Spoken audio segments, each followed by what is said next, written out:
நம்புங்களேன். உங்கள தான். கொஞ்சம் ப்ளீஸ் உங்களையே நம்புங்களேன்.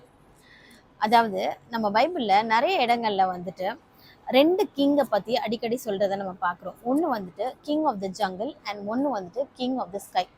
அதாவது ஆகாயத்து பறவையான கழுகும், காட்டுக்கே ராஜாவான சிங்கத்தையும் பத்தி நெறைய இடங்கள்ல வந்து நம்ம சொல்றத பார்க்குறோம். இவங்க 2 பேருக்கும் இருக்கிறது ஒரு விஷயம் என்னன்னு பார்த்தீங்கன்னா, ஆட்டிட்யூட். இது 2மே வந்துட்டு மத்த மிருகங்கள மாரியோ, இல்ல மத்த பறவை மாரியோ அது ஒரே இனத்துல இல்லாம அதுங்க செப்பரேட்டா இருந்து அதுங்களோட மகத்துவத்தை வந்து அதுங்க காமிக்கிறதுனால தான் அது வந்து கிங் ஆஃப் த ஜங்கிள், இன்னொன்று வந்து கிங் ஆஃப் த ஸ்கை.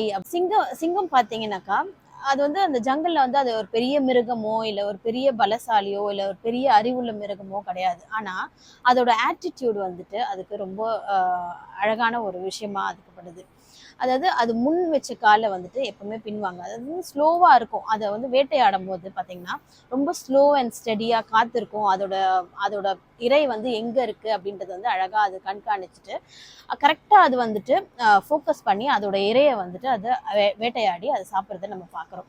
அதே போலதான் இந்த கழுகு வந்துட்டு என்ன ஆகுதுன்னா அது வந்து ஒரு டிட்டர்மைண்டோட ஒரு அந்த மேல இருந்தே வந்துட்டு அதோட இறையை வந்துட்டு ஒரு கண்காணிச்சுட்டு இந்த இறையை நம்ம எடுக்க முடியுமா முடியாதா அப்படின்றது வந்து மேல இருந்தே அது ஒரு கணிப்பு கணிக்குது.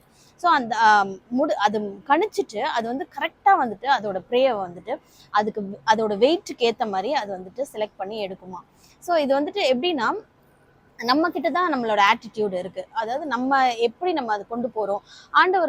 ஆண்டவரோட பிள்ளைங்களாகிய நம்ம வந்துட்டு என்ன பண்ணணும்னா ஆண்டவர் நம்மளுக்கு ஒரு ஆட்டிடியூட் கொடுத்துருக்காரு. அதாவது கிரைஸ்ட் ஆட்டிடியூட். நம்ம வந்துட்டு ஒரு நிறைய விஷயங்களை நம்ம வாழ்க்கையில செய்வோம். ஆனா வந்து நம்ம சில நேரங்கள்ல வந்து நம்ம சோர்ந்து போய் உட்கார்ந்துரும். ஆனா அந்த மாதிரி இல்லாம நம்ம ஆண்டவர் நம்ம கூட இருக்காரு, அவர் நம்மளுக்காக யுத்தம் பண்ணுவாரு அப்படின்ற தைரியத்தோட நம்ம முன்னாடி வந்து நம்ம எதையுமே பின்னாடி இருக்கிறத திரும்பி பார்க்காம நம்ம பாட்டுக்கு ஸ்ட்ரெயிட்டா போயிட்டே இருந்தோம்னா கிரைஸ்ட் ஆட்டிடியூட் வந்து நம்மளுக்கு எப்பவுமே நம்ம கூடவே இருக்கும். வேதத்திலையும் அதே தான் சொல்லுது. உபாகமம் 31:6 நீங்கள் பலங்கொண்டு திடமனதாய் இருங்கள், அவர்களுக்கு பயப்படவும் திகைக்கவும் வேண்டாம், உன் தேவனாகிய கர்த்தர் தாமே உன்னோடு கூட இருக்கிறார், அவர் உன்னை விட்டு விலகுவதும் இல்லை, உன்னை கைவிடுவதும் இல்லை. ஸோ இந்த ஆட்டிடியூடை நம்ம எப்பவுமே கேரி பண்ணுவோம். Thank you and Jesus loves you.